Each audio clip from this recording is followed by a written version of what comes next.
¿Qué tal, amigos barristas, no barristas? Bienvenidos a nombre de la Barra Mexicana Colegio de Abogados. Y el día de hoy estamos con un panel de lujo a nombre de la Comisión de Derecho Civil y de su titular. Les damos la bienvenida tanto a nuestros panelistas como a ustedes, esperando que este tema sea de el interés de todos, porque además nos los han estado pidiendo y tuvimos el honor de contar con tres grandes expertos en el tema. Y obviamente se trata sobre la posible modificación del Código Civil del Distrito Federal, Ciudad de México, en materia de arrendamiento de inmuebles destinados a casa habitación. En este caso se le llama destinado a la vivienda o de vivienda, es uno de los temas que vamos a comentar.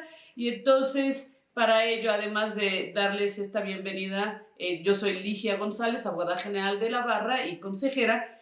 Me voy a permitir dar una pequeñísima semblanza de los grandes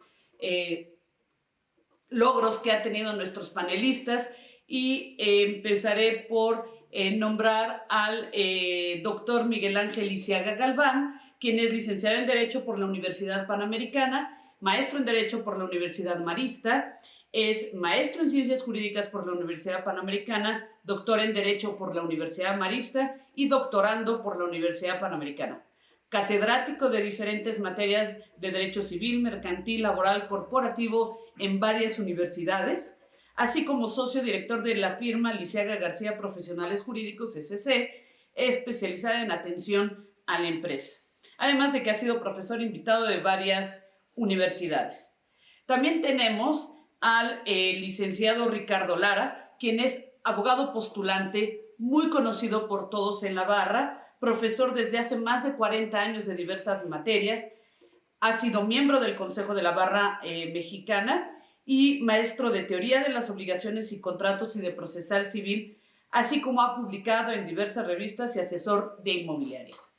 Y finalmente, no por ello el menos importante, un gran aliado de la Barra y teórico del derecho, el licenciado Ignacio Morales Lechuga, quien además de ser notario público 116, es ex embajador de México en Francia, ex procurador general de la República, es profesor de la Escuela Libre de Derecho, de la cual además fue rector hace algunos años. Entonces, quisiera agradecer a los tres su presencia y su amable disposición. Vamos a hacer esto en una especie de conversatorio en 2 turnos por cada uno de nuestros amables ponentes y después una serie de intercambios. Empezaría yo a comentar muy rápidamente que la inquietud de todos nació por la posible publicación de esta modificación que trae diversos temas en materia de arrendamiento y han surgido preguntas por todos lados, desde que si es una modificación sustantiva, nada más, que si es de carácter adjetivo, que si es constitucional, si tiene temas de derechos humanos, qué pasa con la propiedad privada en la Ciudad de México, quién está siendo el que carga con los problemas y un tema interesante que seguramente tocará Miguel Ángeles, ¿por qué en este momento esta modificación? El qué pasa con el Estado de Derecho. Entonces, le voy a dar en primer lugar unos minutos, por favor, a Miguel Ángel para que nos platique de dónde vino esta modificación, si hay una razón de fondo o si hay un pretexto para ello. Si eres tan amable, Miguel Ángel, por favor. Muchísimas gracias, Ligia. Gracias a todos por acompañarme el día de hoy, por acompañarnos. Yo en lo personal me siento muy honrado de compartir este foro con ustedes. El licenciado Morales Lechuga, pues debo decir, es una leyenda entre todos los que nos hemos dedicado en algún momento a esto. Y bueno, me siento muy agradecido de compartir este foro. Bien, el contenido de esta reforma. El 8 de julio del 2020 nos encontramos con la sorpresa de esta propuesta de reforma que no me parece nueva, que me parece que ya ha habido algún intento anterior en una llamada ley constitucional sobre derechos humanos para la Ciudad de México, y que efectivamente a través de un ruido que se hizo, pues fue modificada la que ya era norma vigente y cuyo contenido me parece se parece mucho a lo que tuvimos oportunidad de leer con relación a esta reforma. Lo personal debo de decir que me parece desafortunada desde la denominación, es decir, voy a permitirme leer el título de la iniciativa. El título es Iniciativa con proyecto de decreto por el que se reforman y adicionan diversas disposiciones del Código Civil para el Distrito Federal en materias de arrendamiento para garantizar el derecho a la vivienda frente a la pandemia.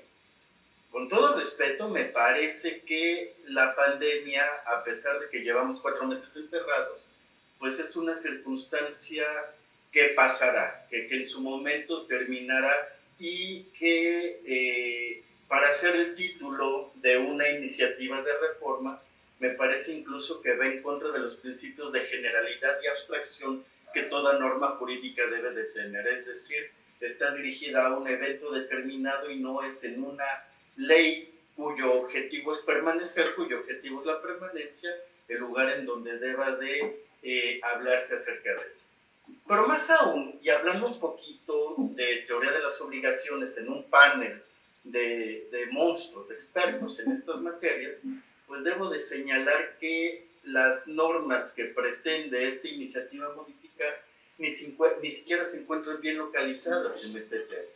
Es decir, todos sabemos que en materia de derecho privado tenemos derechos disponibles y derechos indisponibles en términos de lo que señalan los artículos 6 y 8 del Código Civil para el Distrito Federal.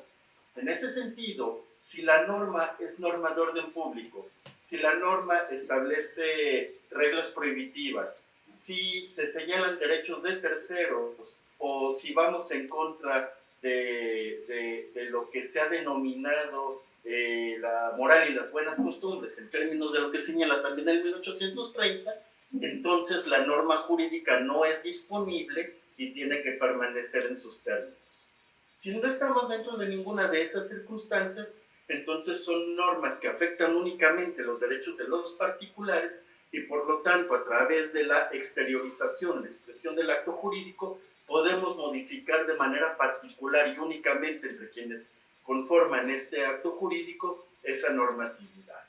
En ese sentido, la iniciativa con propuesta de reforma involucró los artículos 2398 y 2406, además de proponer añadir un 2406 bis, un 2425 bis y un 2431 bis. Artículos que se encuentran en la definición del contrato de arrendamiento y en los derechos del arrendador y del arrendatario. Es decir, son normas que de manera independiente, alguna prohibición que los mismos establecen, pues son normas de libre disposición por parte de los particulares. Voy a poner un ejemplo. Supongamos que nos encontramos en el caso del artículo 2406 bis, que señala que en caso de ausencia de contrato escrito en arrendamiento de vivienda, se considerará para todos los efectos legales que las partes están en una relación arrendataria. De acreditarse la existencia de una ocupación consentida en inmueble propio por ser parte de un tercero a cambio de una remuneración en dinero en especie. En estos casos también bastará la protesta de decir verdad para impulsar la acción por cualquier violación a la relación de arrendamiento, sin detrimento que las partes deban acreditar fehacientemente sus dichos durante el juicio y sin menoscabo de lo establecido en el artículo 2406. El artículo, independientemente de la poca claridad técnica y redundante que tiene con otra normatividad, es un artículo que por estar dentro del 2400 bis es renunciable por las partes a través del acto jurídico. Es decir, no forma parte de la característica de norma de orden público que el legislador estableció en los artículos 2448 y siguientes relativos precisamente a las fincas destinadas a casa habitación. Entonces, yo creo que tenemos muy poco tiempo para hacer críticas más profundas. He preparado un documento que he estado revisando, tiene algunas situaciones que me gustaría retomar, pero de entrada, la normatividad que se está presentando es terriblemente poco técnica, terriblemente manejable a través del acto jurídico, y además es redundante porque, a pesar de que en la exposición de motivos las autoras acusan a la normatividad de no ser moderna conforme a otras normatividades internacionales y a no garantizar los derechos del arrendatario, pues la verdad de las cosas es que no toma en consideración las normas incluidas en el 2448, que sí garantizan el arrendamiento para casa habitación, y el nuevo, digamos, 1796 bis, digo nuevo porque es de junio reciente, es de enero de 2010, y que pues pretende repetirse en el artículo 2431 bis del proyecto de reforma. Muchísimas gracias, Miguel Ángel. Y de hecho, con esto que comentas, que es un punto muy importante, sobre texto o so razón de la pandemia, valdría incluso la pena analizar si la forma en que está redactado para tratar de traer la cláusula rebus sic stantibus es correcta, porque es muy diferente hablar de las consecuencias de la teoría de la imprevisión a las consecuencias de un caso fortuito o fuerza mayor. Y la forma en que tratan de traerlo ya le llaman caso fortuito. Entonces, hasta en ese tema tenemos otras cosas, pero quisiera darle la palabra a nuestro maestro Ignacio Morales para preguntarte, adicional a esto que está comentando Miguel Ángel, con estos grandes problemas que presenta, ¿qué efectos puede haber sustantivos, económicos y jurídicos? Tú eres notario público y tú tienes que convivir con esto todos los días. ¿Qué opinas? Mire, yo, aparte de ratificar todo lo que Miguel Ángel magistralmente expuso, yo diría lo siguiente, y antes de contestar la pregunta rápidamente, me llama la atención la redacción del 2398, esa equiparación a que mediante el contrato de arrendamiento, con una fórmula social de cumplimiento del derecho humano a la vivienda, me parece peligrosísimo, porque si se acepta que el arrendamiento es una forma de cumplimiento del derecho humano a la vivienda, se está aceptando dos cosas. Primero, que el propietario es una autoridad y que los derechos humanos se pueden ejercer contra cualquier propietario. Entonces, aparte de los juicios ante los jueces civiles, habría que emplazar, o se podría emplazar, ante la Comisión de Derechos Humanos, con todas las consecuencias que esto conlleva, y si me llevas a la exageración, hasta un amparo, porque le están reconociendo como parte del Estado.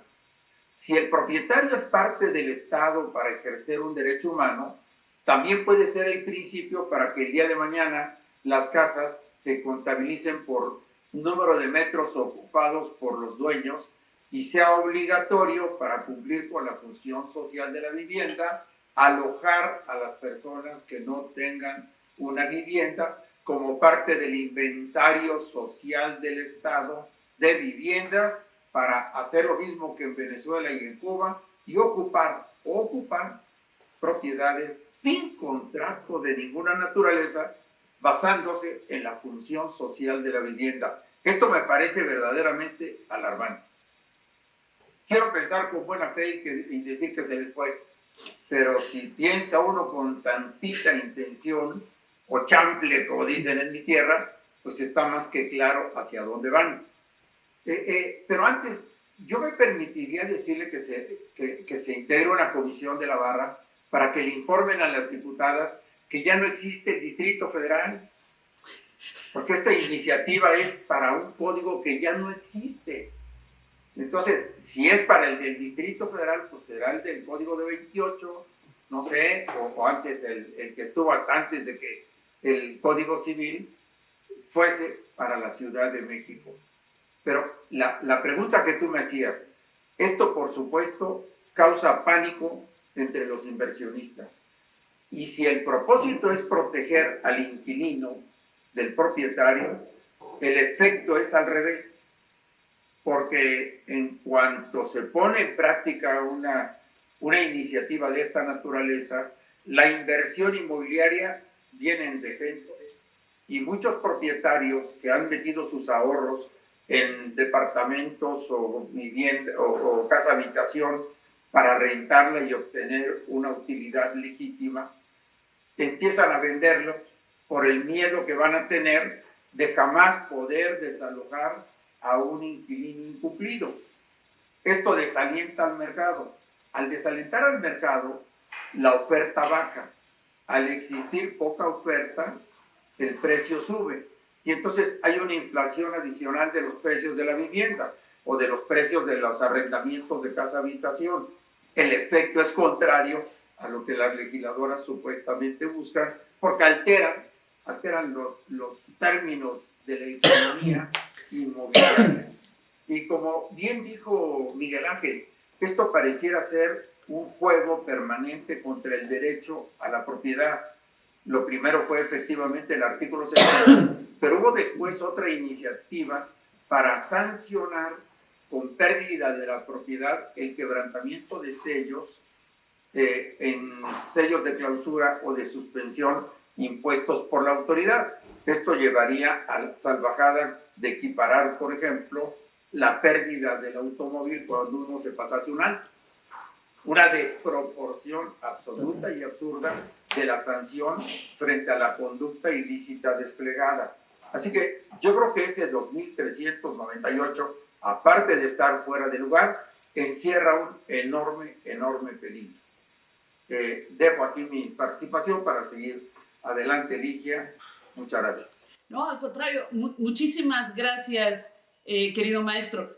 Y bueno, de esto tenemos entonces la visión técnica de obligaciones que nos ha dado Miguel Ángel, la visión integradora que nos ha dado Ignacio. Y ahora, Ricardo, quisiera que por favor nos comentaras de qué es lo que va a pasar sustantivamente con los arrendamientos existentes, los que vienen, en caso de que se aprobara esta modificación. ¿Está justificado el cambio? Y traigo a tu memoria aquel asunto de las rentas congeladas que para quienes ya llevamos algunos años viendo códigos, recordamos el tema de las rentas congeladas.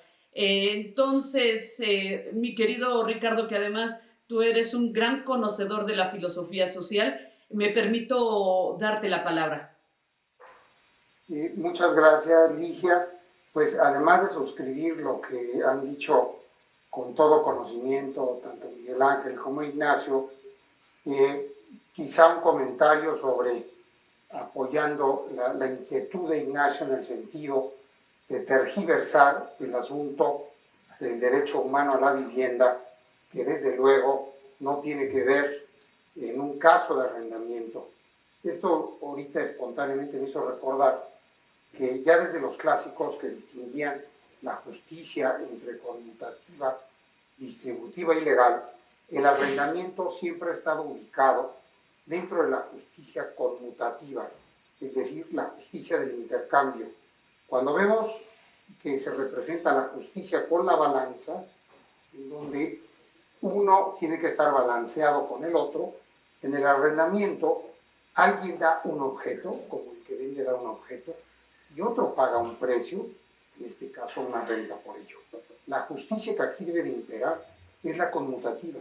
No son temas de derecho público, sino de derecho privado. Y la inquietud de Ignacio, yo la comparto, es como querer trasladar este universo que es propio de la justicia conmutativa a un área de derechos humanos que son a cargo del Estado, no de los particulares. Ahora, a tu pregunta, ¿qué hacer? Dice, bueno, vamos a suponer que esto pasa, que esperemos que no. Si pasa, ¿qué tenemos que hacer? Por un lado, los que ya tienen su contrato de arrendamiento. Los que ya tienen su contrato de arrendamiento, no obstante que hay omisión en los transitorios de la reforma, sobre cómo se aplicaría respecto a la retroactividad o no de las cosas, tenemos que seguir la regla general. Ante esta omisión, naturalmente no puede afectar los contratos que ya están vigentes. Consecuentemente, en ese escenario, los que ya están ahorita en curso, los contratos, incluso pueden ser renovables, incluyendo las fianzas que normalmente garantizan estos contratos. Entonces, mientras está este contrato vigente, no hay realmente un efecto en el derecho sustantivo. Otro problema ya sería el tema procesal, que si quieres en otro momento platico. ¿Qué pasa si eso va a juicio? La otra pregunta es ¿qué pasa con los contratos nuevos? ¿Qué tenemos que hacer si pasara esta reforma? Por un lado se dice que debía ser el contrato de 3 años. Sin embargo, el propio 2398 en la parte final dice no podrá ser menor a 3 años salvo por disposición expresa de la parte arrendataria. Es decir, que en realidad esto de los 3 años puede ser perfectamente manejable. Destacando que para un arrendador profesional, el que dure 3 años, ese no sería el problema, porque si está adecuadamente garantizado y regulado el tema de los aumentos de renta, ese no es el problema. El problema sería para los casos en donde una persona, por ejemplo, va a estar fuera del país o fuera de un estado a otro, 1 año o 2, no pueda rentar en menos tiempo. Cuando la gente quiere rentar de una manera no tan larga, esa oferta de arrendamiento pues no estaría, porque la gente no quisiera ponerse en riesgo en situaciones como esta. El otro tema, que es más delicado, o sea, lo del plazo es salvable.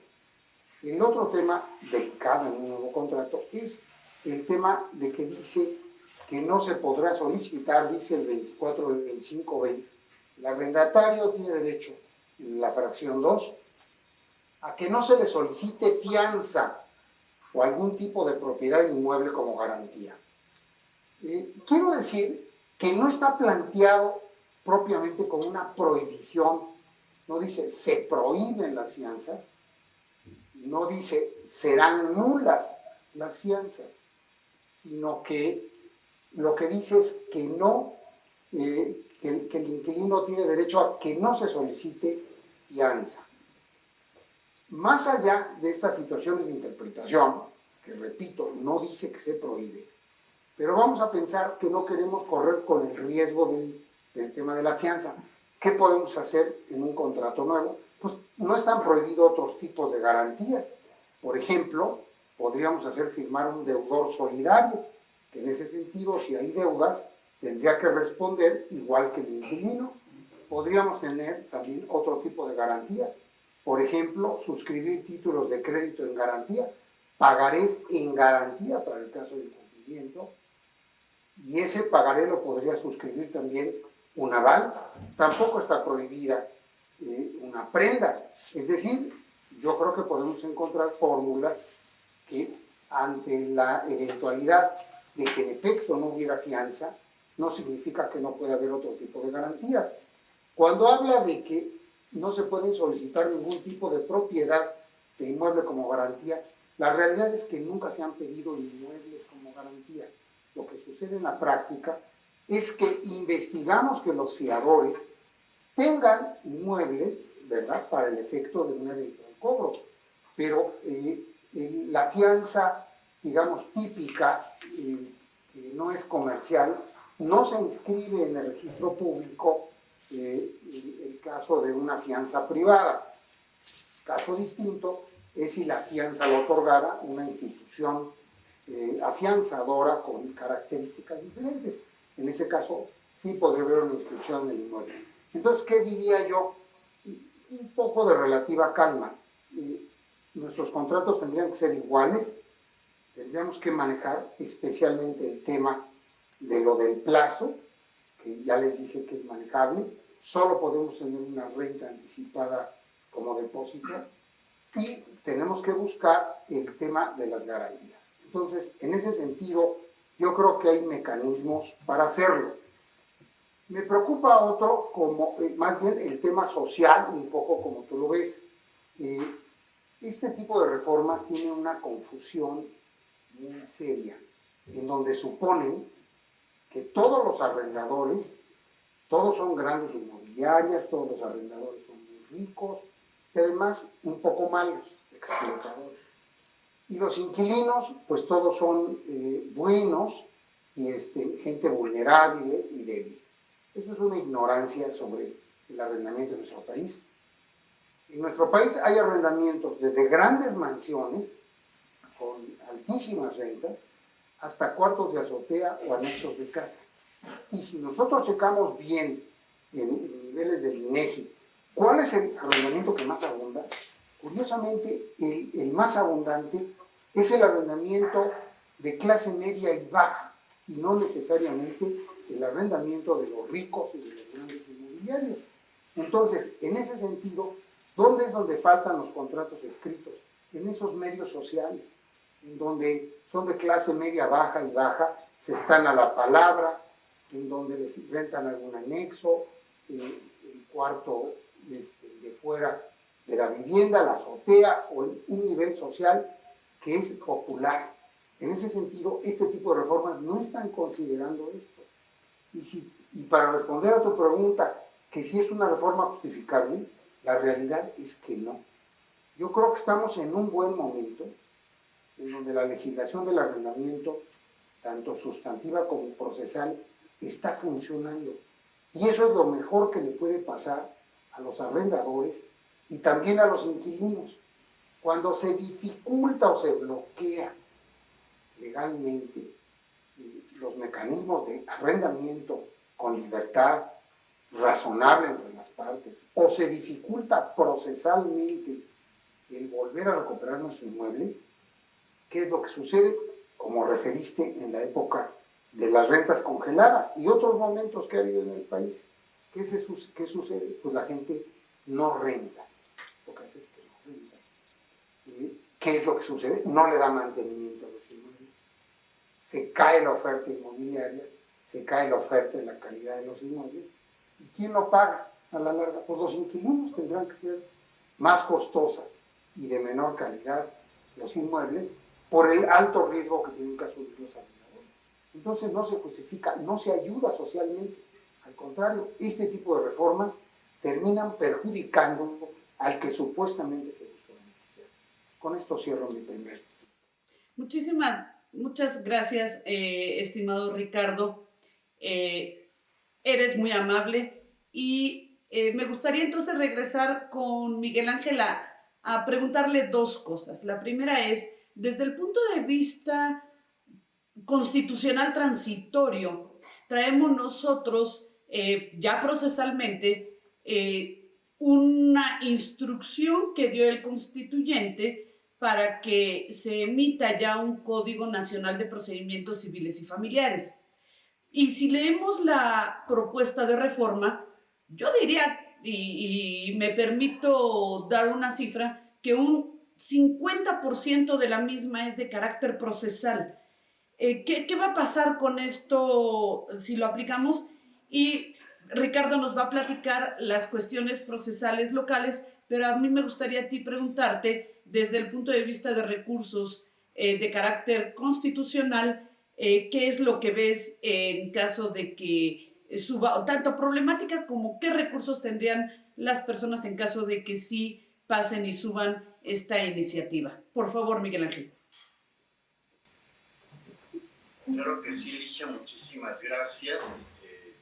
Efectivamente, tiene razón, más del 50% de la reforma se antoja de carácter adjetivo y me parece pues que tiene su razón de ser, porque efectivamente, como bien lo señalas, existe por ahí un transitorio en términos de la reforma que se hizo al artículo 73 constitucional, facultando al Legislativo Federal para promulgar el Código Federal de Procedimientos Civiles, que al día de hoy no contamos todavía con él, más que en proyecto. Pero eso va todavía más allá. Eso a mí me parece que es interesante desde el punto de vista de la iniciativa que estamos analizando, porque las legislaturas de los estados, en términos del transitorio que estamos platicando, no tendrían facultad para hacer modificaciones adjetivas en los códigos hasta en tanto no se encuentre promulgado el Código Federal de Procedimientos Civiles. Entonces, ¿qué es lo que está pretendiendo hacer el legislador de la Ciudad de México? Hacer una invasión de facultades que ya de por sí podría antojarse inconstitucional y podría ser materia de un amparo. A mí me parece que podemos analizar el contenido de los artículos 107 de la Ley de Amparo y pensar en que esta sea una norma autoaplicativa o una norma heteroaplicativa. Me parece que es heteroaplicativa. Me parece que no es autoaplicativa porque no está creando de manera automática efectos generales para toda la población a la que se dirige la reforma, sino que tendrá que ser de manera paulatina a quienes se encuentren en el caso concreto del arrendamiento constitucionalmente a partir del momento que los nuevos contratos comenzarán a estar vigentes. Pero también me parece que existe la posibilidad de hacer la revisión de la constitucionalidad en términos de los artículos 81 y 88 de la Ley de Amparo al ejercitar un recurso de revisión ante la Corte después de todo un procedimiento jurisdiccional, siempre y cuando se cumplan los lineamientos de los artículos señalados. Está por ahí también en términos de la fracción 3 del 105 constitucional la acción de inconstitucionalidad. Aquí el tema que tenemos pues es que haciendo un análisis, quise hacer un poquito mi tarea, haciendo un análisis de la conformación del Congreso de la Ciudad de México, a aquellas fracciones que pudiera interesarles iniciar la acción de inconstitucionalidad, que sería PAN, posiblemente PRD, aún y con el contenido social de la norma, ya ha sido aliado del PAN recientemente, el PRI y los independientes, pues llegan hasta un 32.2% de la conformación del Congreso. Les faltaría un diputado para tener el 33.7% y en ese sentido poder generar esta acción de inconstitucional, por lo que de pasar esta iniciativa, pues el ataque de la misma tendría que ser dejada a nosotros los gobernados, a nosotros los particulares. Eso es lo que a mí me parece. Muchísimas gracias, Miguel Ángel. Y entonces, continuando con los temas procesales, independientemente de estos amparos que ya nos comentó Miguel Ángeles, imaginemos que ya tenemos este problema encima, o esta ventaja, dependiendo. Y que por cierto, Ricardo, muchas gracias por comentar el tema de la realidad de quiénes son los arrendatarios y quiénes son los arrendadores. Hay veces que a mis alumnos les pregunto, oigan, ¿se les hace justo que a una pobre señora que apenas tiene para pagar la dejen en la calle? Y me dicen, no, por ningún motivo. Le digo, sí, nada más que no sabías que quien le estaba rentando era una señora todavía más pobre y que además tiene cáncer y que necesita vivir en algún lado porque si no se va a quedar en la calle. Por esa presunción a priori que se tiene de que el arrendador siempre es un señor con sombrero de copa y bastón que nada más está tocando la puerta para ir a recoger la renta, perdónenme el ejemplo, como el señor Barriga, ¿no? Desgraciadamente no se tiene esa conciencia. Entonces, estimado Ricardo, me gustaría preguntarte a ti, ¿qué es lo que pasa con esta modificación? Porque incluso comenta los medios alternativos, el de mediación, y casi obliga a que el arrendador, aunque no quiera, tenga que acudir a estos medios. Quisiera que nos platicaras de ellos, por favor. ¿Qué va a pasar con las resoluciones de controversias en materia de arrendamiento? Bueno, mira, como muy atinadamente Miguel Ángel ya comentó, desde luego que hay temas de constitucionalidad en atención, aunque se encuentra dentro del Código Civil, esta reforma, buena parte se está refiriendo a temas procesales, como es justicia alternativa, como es temas de notificaciones, habla de un sistema de notificaciones y plazos de notificaciones, y también tiene reglas para lo que se conoce como un desalojo o desahucio. Quiero comentar, y algo que nos debiera dar cierta tranquilidad, que recientemente ya la Suprema Corte, con una votación de 10-9, resolvió una acción de inconstitucionalidad, la número 144 del 2017, que promovió la Procuraduría General de la República en contra del Congreso local del Estado de Coahuila, que generó reformas al Código de Procedimientos Civiles y al Código de Procedimientos Familiares del Estado de Coahuila. Con base en la reforma constitucional de la fracción 30 del artículo 73, que sabemos que fue del 15 de septiembre del 2017, en donde ya se le reserva exclusivamente a la Federación las normas de naturaleza procesal, y que por tanto seguimos esperando el Código Nacional de Procedimientos Civiles y Familiares. Esta acción de inconstitucionalidad dejó perfectamente claro que, a pesar de que no ha salido ese código que esperamos, ya no tienen facultades las legislaturas locales para legislar en materia procesal. ¿Eso qué quiere decir?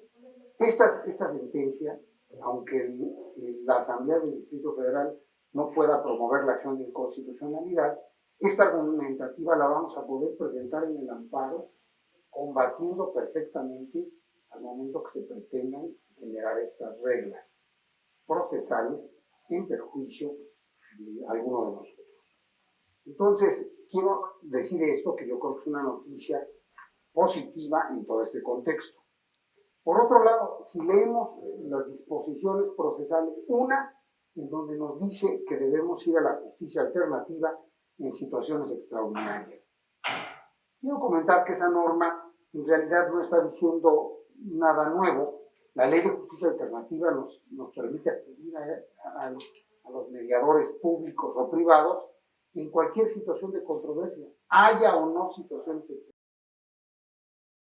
Nada nuevo. Ahora, tampoco se puede entender, porque no tiene ese alcance en mi juicio, en el sentido de que sea una condicionante procesal previa.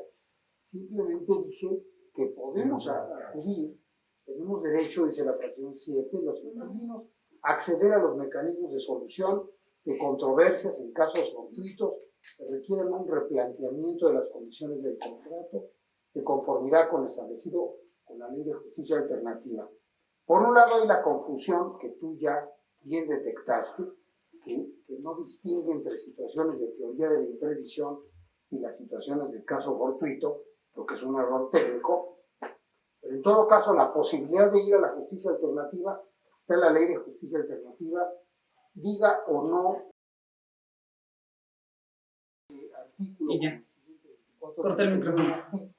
Pues resultan ociosos y no se puede entender que es un prerequisito, porque también la Suprema Corte, desde que decretó la inconstitucionalidad de obligar a un medio previo para ir a tribunales de la anterior ley de fianzas, en donde tenemos que acudir previamente a una mediación de la Comisión Nacional de Fianzas antes de ir a juicio. Eso también ya fue decretado inconstitucional, por lo que la verdad pues es un poco de letra que no va a ser técnicamente problemática para manejar. Entonces, ¿qué podemos decir en síntesis? El tema es muy combatible aún por el amparo. El tema que naturalmente desde el ángulo procesal nos preocupa mucho es que para desocupar o lanzar a alguien en caso de incumplimiento o terminación de contrato, esta ley quiere una solución primero psicosocial y después prácticamente tener resuelto el tema de la vivienda del inquilino para que se pueda ir a otro lado para poderlo lanzar. Naturalmente es una locura en la práctica. Eso implicaría que no vamos a poder tomar posesión de nuestro inmueble en mucho tiempo. Esa es la mala noticia. La buena noticia es que como esta es una disposición procesal, yo veo muy ganable en materia de amparo echarla para abajo. Muchísimas gracias, querido Ricardo. Y ahora le preguntaría a nuestro integrador de estos temas, estimado Ignacio. Bueno, vemos, creo que no solamente el tema procesal de qué es lo que va a pasar, sino las cuestiones sustantivas. Tú has sido profesor por muchísimos años y con toda la experiencia que tienes de notario.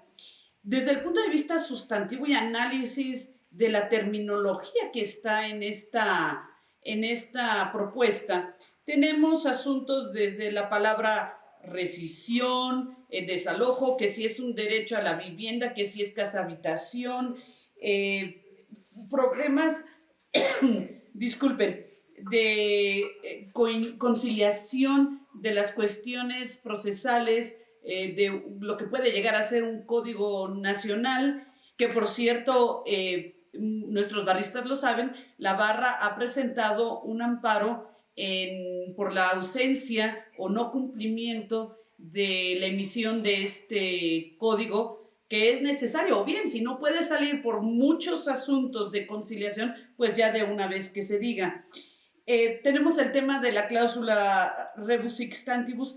¿Qué opinas tú? ¿Qué es lo que va a pasar? Eres un especialista en derecho de las obligaciones y de los contratos. ¿Qué pasa con pacta sunt servanda?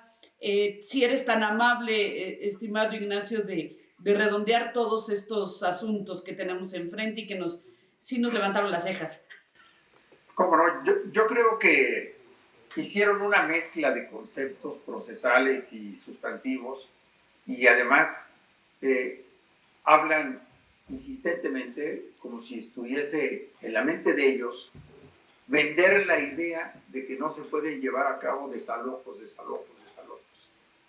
Eso es lo que les obsesiona, porque un desalojo lo entiende uno como un procedimiento de ejecución de sentencia y la sentencia como un procedimiento de rescisión. Y ellos saltan de la celebración del contrato al desalojo. Y además ponen como garantía del inquilino no ser desalojado de manera arbitraria o de manera forzosa. Que me perdonen, pero la palabra forzosa es ni más ni menos que la aplicación de la coactividad que toda norma tiene ante la resistencia del particular, en este caso del condenado en la sentencia, para hacer ejecutable la sentencia. En otro orden de ideas, establece que se les debe avisar con 2 meses de anticipación la fecha del desalojo. Lo que decía Ricardo, ¿cuánto? Yo creo que saldría más barato adoptar a los inquilinos que conservarlos como inquilinos. Realmente tal vez saldría más barato y a lo mejor con una fórmula de donación hasta se volverían deducibles las cantidades o las pérdidas que el propietario sufriera. Este aviso previo, lo único que lo entiendo es para que la asamblea de barrios, que se opone a toda actitud legítima de la autoridad, haga un frente en defensa del inquilino que va a ser desalojado. Es decir, son conceptos que tampoco están en coherencia con la normatividad y el espíritu que acompaña al Código Civil de la supervivencia del contrato, de la buena fe, del cumplimiento de las obligaciones establecidas en los contratos, de la suprema ley de los contratos como la voluntad, de la autonomía, de la libertad de contrato, de la libertad de contratar. Y obviamente tendría uno que ir a caminos paralelos para encontrarle la fórmula de evitar todas estas disposiciones proteccionistas que lo único que van a hacer o a provocar es sancionar, fastidiar al inquilino. Lo que se dijo aquí es muy cierto. La mayoría de los contratos de arrendamiento son de personas muy sencillas y el proyecto parte de la base que tú dijiste del señor de sombrero de copa. Aquí creen que el arrendador o propietario se beneficia no teniendo contrato de arrendamiento. Están absolutamente equivocados. La ausencia de contrato de arrendamiento coloca a cualquier propietario como sujeto de aplicación de la ley de extinción de dominio. La ausencia de contrato de arrendamiento coloca a cualquier propietario en frente de una invasión que además tendría que participar Ministerio Público y Juez de lo Civil, y le van a complicar la vida más que si se trata de un arrendamiento. Y luego confunden el contrato con el documento y llegan a decir, si el señor propietario no tiene su contrato a la mano, no podrá desalojar. Es decir, esto yo no sé si una vez demostrado la existencia del contrato, el incumplimiento, la sentencia y la orden de ejecución de sentencia 2 meses después y la orden de desalojo, para el desalojo llegue la autoridad ejecutora y le diga al propietario, exhibe el contrato. No, pues no lo tengo. Pues entonces no hay desalojo. Porque lo que están condicionando no es el juicio, es el desalojo. Es una falta de técnica completa. Se necesitan varios intérpretes para tratar de desentrañar el sentido de la ley. Pero yo nada más me pregunto, ¿qué va a pasar con los propietarios que le roben un contrato? O sea, el documento donde consta el contrato. ¿O qué va a pasar con aquellos que lo perdieron en el sismo de 2017? En cualquiera de esos casos, ¿hay negativa de justicia para ellos? ¿Qué no conocen la legislación, los medios preparatorios a juicio, la demostración de la existencia del contrato?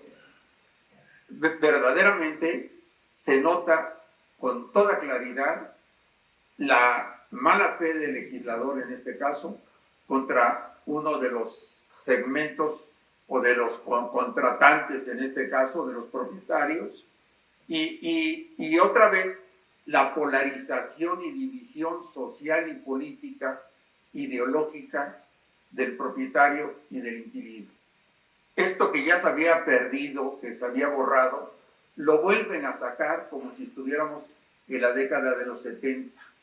Y esa polarización también llevada al campo de los contratos civiles puede provocar una caída espectacular de la economía inmobiliaria en la Ciudad de México, que ya se vio afectada en el año 2018-2019 porque el gobierno decidió evitar cualquier, o sea, cerrar la ventanilla para que no se construyera un solo edificio en la Ciudad de México desde agosto de 2018 a julio de 2019, negando la libertad de trabajo, de contratación a todos los desarrolladores, considerando que estos eran parte de una mafia inmobiliaria.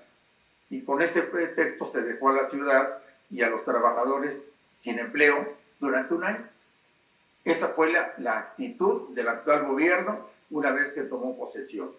Y de ahí vino lo del artículo 60, la acción de extinción de dominio por quebrantamiento de sellos, y ahora estas reformas al Código Civil como parte de lo que yo llamaría una política agresiva de contención de la industria inmobiliaria que de alguna manera ha dado empleos y ha sido uno de los motores de crecimiento de la economía de la Ciudad de México. Pero pareciera que las autoridades tampoco entienden a la economía. Como no entienden, eso me queda muy claro, el valor y la función, eso sí, social de una ley y la función del derecho y de la Constitución. Eso sí ya me queda claro que no lo entienden, ¿eh? Gracias. Muchas gracias, Ignacio. Y ahora para esta última ronda, me permitiría solicitarte que en 2 minutos nos ayudes a saber que si hay alguna esperanza en esto desde el punto de vista local, el que tú crees que sí pudiéramos avanzar para continuar con el código como lo tenemos, o si tú crees que sí hay necesidad de hacer un cambio, pero no lo cual es natural. Por favor. Si me baso en las experiencias anteriores, cuando intentaron poner en marcha el artículo 60 de la Ley Constitucional de Derechos Humanos y en la extinción de dominio por quebrantamiento de sellos, Yo diría que la respuesta social y popular ha sido tan fuerte, tan evidente, que hizo que se contrajera o retractara el órgano legislativo. Yo espero que en esta ocasión también quepa la prudencia, la sensatez de los dirigentes del Congreso local y, por supuesto, esta iniciativa pase a mejor vida y no se convierta en ley. He platicado con varios legisladores e incluso he encontrado que algunos de Morena están contra la iniciativa. O sea, no hay una uniformidad en toda la bancada de Morena para apoyar esta iniciativa y eso me da cierta tranquilidad, me da cierta paz interior. En segundo lugar, creo además que la vez anterior también intervino la jefa de gobierno y que en este momento seguramente no ha llegado a su escritorio un análisis completo que le analice, desmenuce, aclare los alcances de esta iniciativa. Yo sigo pensando que lo más grave es el tema de los derechos humanos insertos en el Código Civil, en esto que se habló con toda claridad como parte de la justicia conmutativa y que equiparen prácticamente a parte del Estado, o a ser parte del Estado o como autoridad al propio propietario o arrendador.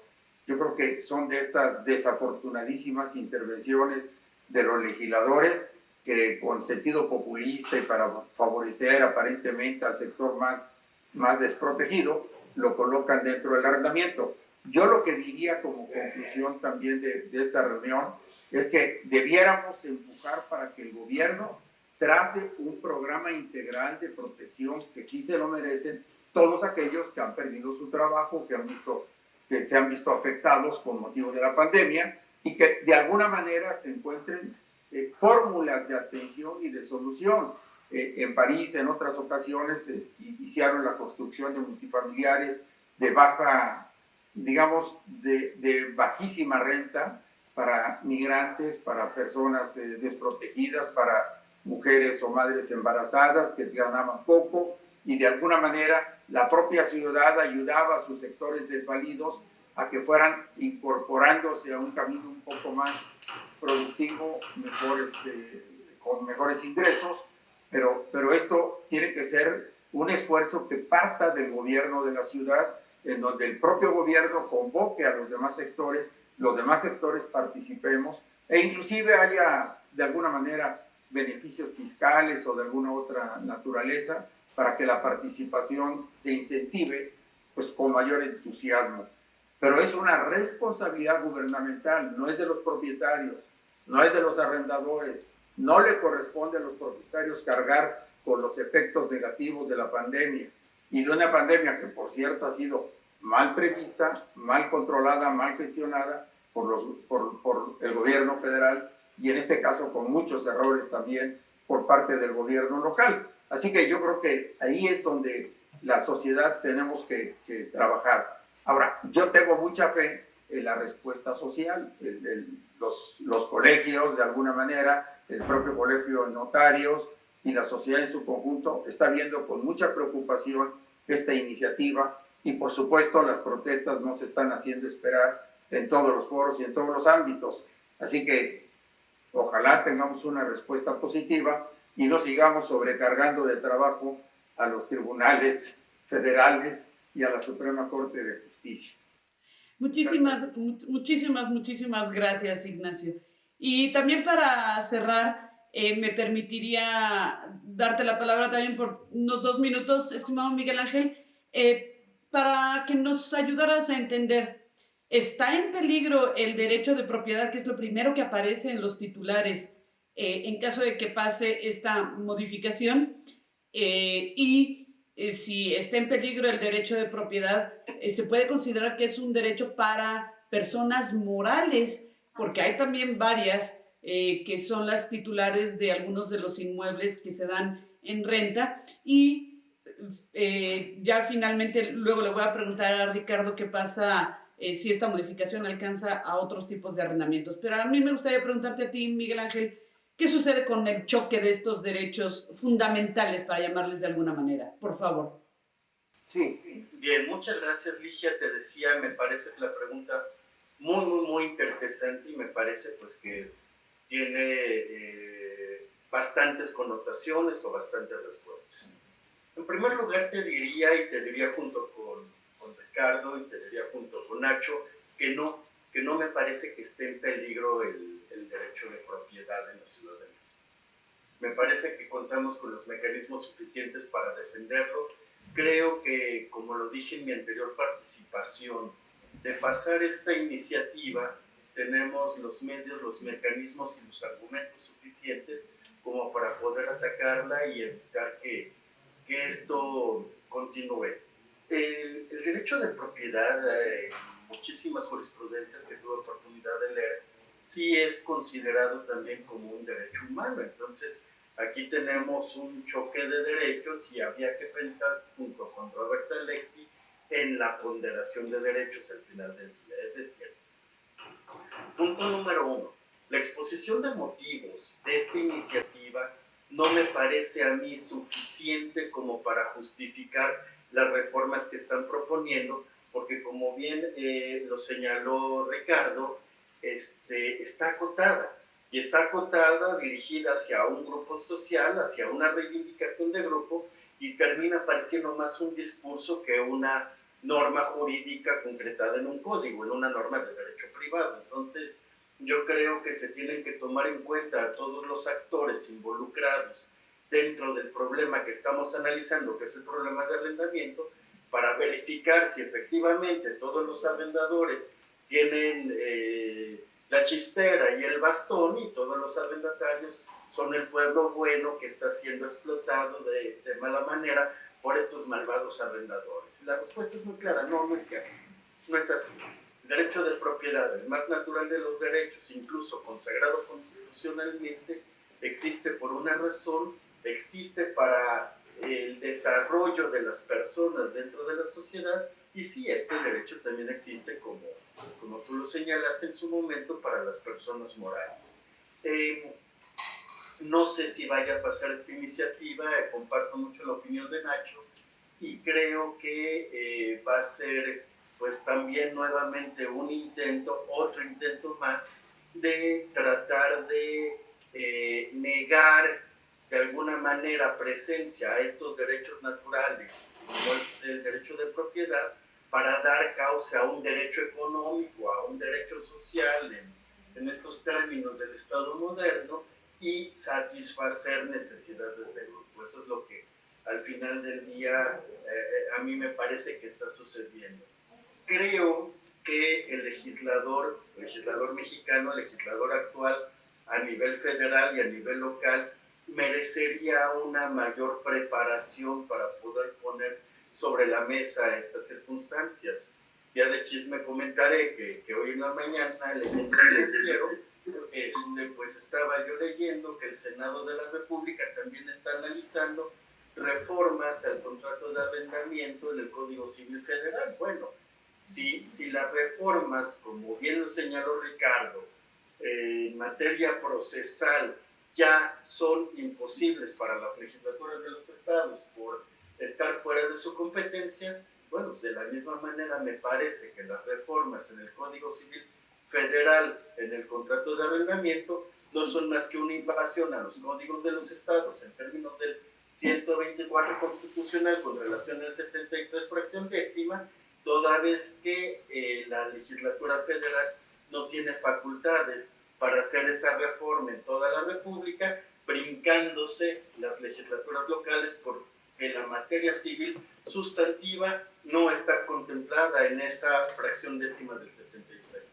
Entonces, no, yo creo que nuestro derecho de propiedad sigue salvaguardado. Yo creo que personas como el licenciado Lara, como tú misma, como Nacho, que nos hacen el favor de platicarnos de manera tan generosa toda su experiencia y todo su conocimiento, se convierten en garantes de estos derechos, y yo creo que en la medida en la que trabajemos, en la medida en la que podamos tener estos foros, hacer estos análisis, escribir y entender que la función dinámica del derecho es precisamente esta, podemos defender los derechos que pueden verse violentados por este agresivo ataque de la autoridad a nuestras instituciones.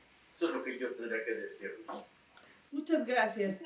Y para terminar, me gustaría pedirle a Ricardo, si nos dices, por favor, a ver, aquí cuando se nos presentan las modificaciones, la ubicación de este cambio lo vemos nosotros en la parte general de arrendamientos y no en la parte específica del arrendamiento de casa-habitación. Quiere decir que esto tendríamos que tomarlo en cuenta no solamente para casas-habitación o parte de lo mismo o todo. Y cualquier último comentario que tú desees hacer, si eres tan amable, Ricardo. Sí, yo creo que no obstante que, como ya se comentó desde el principio, su ubicación no es precisa, yo creo que al estar hablando de que está relacionado con el derecho de vivienda y que se está refiriendo a inquilinos habitacionales, no debemos tener ninguna inquietud en el sentido de que esto esté extensivo al arrendamiento de locales comerciales, de oficinas. Es decir, el arrendamiento comercial no es materia de esta reforma y no se ve por ningún lado que pudiera ser afectado. Eso es en cuanto a tu pregunta concreta. En cuanto a una reflexión final, yo diría que esta reforma no abona en beneficio de lo que requiere el país. Yo creo que lamentablemente se inserta dentro de muchos mensajes negativos en contra de la iniciativa privada y que lamentablemente conducen pues a temas de dejar de invertir en nuestro país. Hoy en una primera plana de uno de los principales diarios de nuestro país se destacó la enorme fuga de capitales que están suscitándose y es finalmente por estos mensajes equivocados en el sentido de que hay que buscar afectar a la iniciativa privada que redundan en una desinversión dentro de nuestro país. Y la mejor manera de ayudar al arrendamiento de inquilinos de todos los estratos sociales es mantener la libertad en la oferta y la demanda. Eso es lo que ha demostrado históricamente en cualquier parte del mundo y de nuestro país. Y la manera adecuada en que se regula esto es dejar que los particulares tomen esa decisión a través de esa justicia conmutativa. Vamos a llevarlo a otros extremos que parecerían ridículos. Si se pretende que el arrendador no pueda ni recuperar oportunamente su inmueble o que no pueda cobrar sus rentas porque no hay garantías, es como si entrara alguien a una tiendita y dijera, quiero un chocolate. Oiga, pues vale 5 pesos, ¿no? Pues es que no tengo los 5 pesos, pero tengo derecho a comer chocolate. Entonces me llevo el chocolate.